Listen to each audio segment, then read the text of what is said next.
Halo kelas 8, how are you today? Miss harap masih dalam keadaan sehat dan masih semangat untuk mengikuti mata pelajaran pada hari ini. Tentunya masih bersama Miss Novia, mari kita lanjutkan materi kita hari ini tentang Teorema Pitagoras, di mana pada pertemuan kali ini kita akan membahas soal-soal mengenai Teorema Pitagoras yang sudah kita ujikan di pertemuan sebelumnya. Setelah Miss periksa, masih banyak yang kurang dalam penyelesaian dalam menjawab soal yang Miss berikan.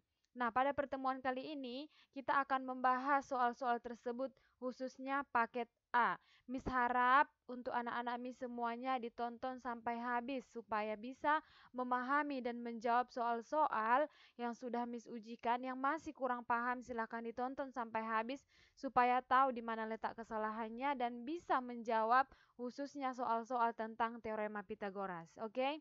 Mari kita lihat bersama untuk soal nomor 1. Berdasarkan gambar berikut, pernyataan di bawah ini benar kecuali ingat kembali. Untuk menjawab ini, ingat kembali rumus umum Teorema Pitagoras itu apa? Rumus umum Teorema Pitagoras adalah C kuadrat sama dengan A kuadrat ditambah B kuadrat. Nah, dari sini perhatikan, di sini sudah ada gambar segitiga siku-siku ABC. Dan rumus umum dari Teorema Pitagoras sudah Miss tuliskan di sini adalah C kuadrat sama dengan A kuadrat ditambah B kuadrat.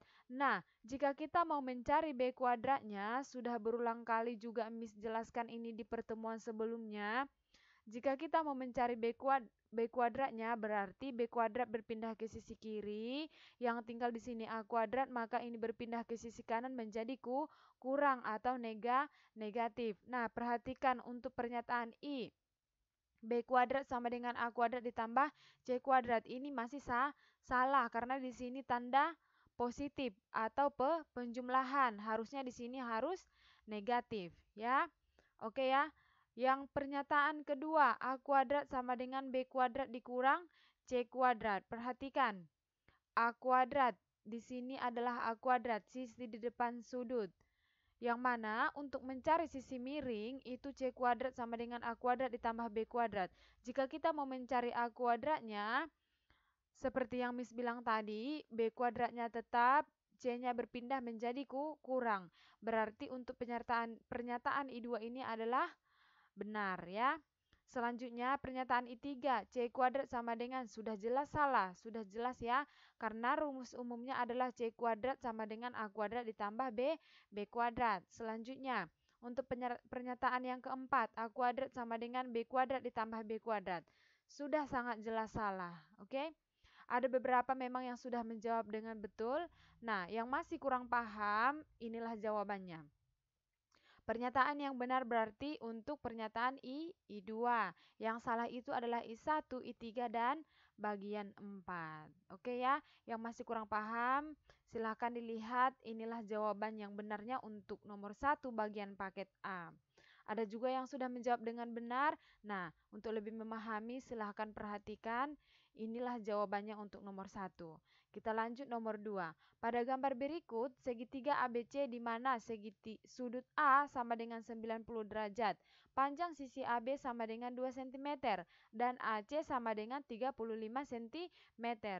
Panjang sisi BC adalah, perhatikan, di sini sudah ada segitiga siku-siku, yang mana sudut A itu adalah 90 derajat. Yang ditanyakan adalah panjang sisi AB. Karena di sudut A 90 derajat, berarti di sinilah sikunya. Oke? Di sini siku-sikunya. Kita akan mencari panjang sisi AB. Panjang sisi BC. BC ya. Yang mana AB tadi di sini 2 cm, AC itu adalah 35 cm.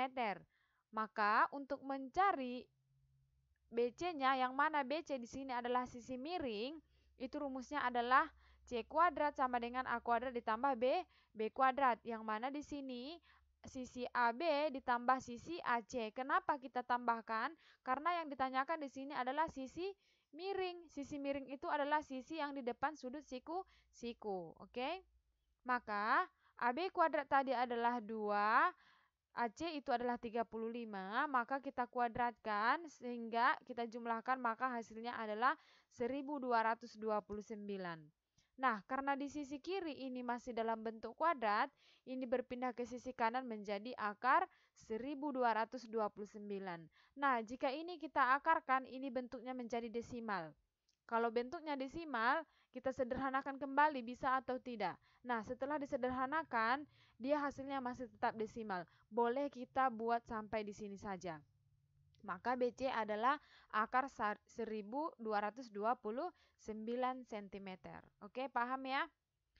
Selanjutnya nomor 3. Pada segitiga KLM, siku-siku di M diketahui panjang KM sama dengan 8 cm dan LM sama dengan 15 cm. Panjang KL adalah, gampang ya, maka mari kita gunakan rumus teorema Pitagoras. Yang ditanya adalah KL, di mana KL di sini adalah sisi miring.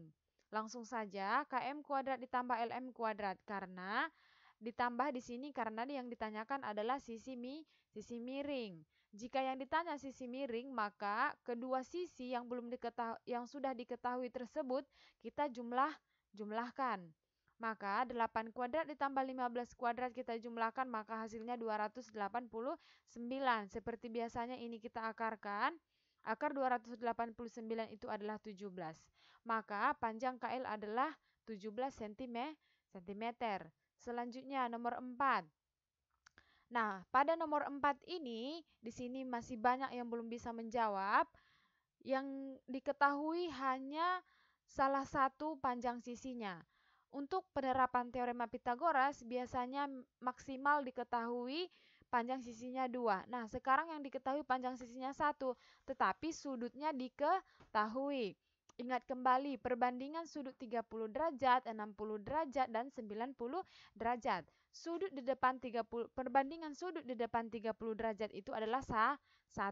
Di depan sudut 90 derajat itu berapa? Ayo, 2. Di depan sudut 60 derajat itu adalah akar 3. Maka karena sudut K tadi 30 derajat, maka di depan sudut K ini adalah perbandingannya 1. Yang ditanyakan tadi ML, panjang ML. Ingat kembali rumusnya. ML sama dengan perbandingan panjang sisi ML per perbandingan panjang sisi diketahui. Yang mana yang diketahui di sini adalah panjang sisi KL. Kita kalikan dengan panjang sisi KL yang kita ketahui. Selanjutnya, karena ML tadi berada di depan sudut 30 derajat, itu adalah 1. KL, perhatikan KL. KL, yang mana KL ini adalah di depan sudut 60 derajat. Di sini 30 derajat, otomatis di sini 60 derajat. Di L ini adalah sudut siku-siku, otomatis 90 derajat. Ingat, jumlah semua sudut siku-siku itu adalah 180 derajat, sehingga 12 per akar 3. Nah, untuk menyederhanakan ini, kita kalikan dengan akar 3 per akar 3. Perhatikan, 12 dikali akar 3 itu 12 akar 3 per 3. Kenapa per 3, Miss? Akar 3 dikali akar 3 adalah akar 9. Akar 9 itu adalah 3. Oke? 12 dibagi 3 itu adalah 4. Maka 4 akar 3. Lebih sederhana ya. Sehingga panjang sisi ML itu adalah 4 akar 3 cm. Paham ya? Selanjutnya nomor 5. Ini juga yang diketahui hanya salah satu panjang sisinya. Yang diketahui untuk tambahannya adalah hanya sudutnya. Nah, di sini ada sudut 45 derajat dan 90 derajat. Ingat, di depan sudut 45 derajat itu adalah akar 2. Sehingga, ingat kembali rumusnya, perbandingan yang ditanya per perbandingan yang diketahui dikali panjang sisi diketahui. Yang mana diketahui adalah PR, yaitu 10 cm. Sehingga PQ, perhatikan PQ di sini adalah di depan sudut 45 derajat. Yang mana di depan sudut 45 derajat perbandingannya adalah akar 2 per PR. PR di sini adalah di depan sudut 90 derajat. Ingat, perbandingan sudut 90 derajat itu adalah 2 dikali dengan 10. 10 panjang sisi diketahui, sehingga 10 akar 2 per 2. 10 dibagi 2 itu 5. Sehingga hasilnya adalah 5 akar 2. Ini akar 2 ya nak, bukan akar 3. 5/2 cm. Gampang ya? Oke ya, Miss harap sudah bisa dipahami. Nah, inilah jawaban ujian untuk paket A. Yang belum kurang paham, yang masih salah jawabannya silahkan diperbaiki. Dan yang sudah menjawab dengan benar juga tetap dipahami. Dan untuk tambahan nilaimu silahkan kerjakan nomor 1 dan nomor 2. Silahkan dijawab, jawabannya kirim ke WA pribadi Miss. Oke, see you next time. Thank you, bye-bye.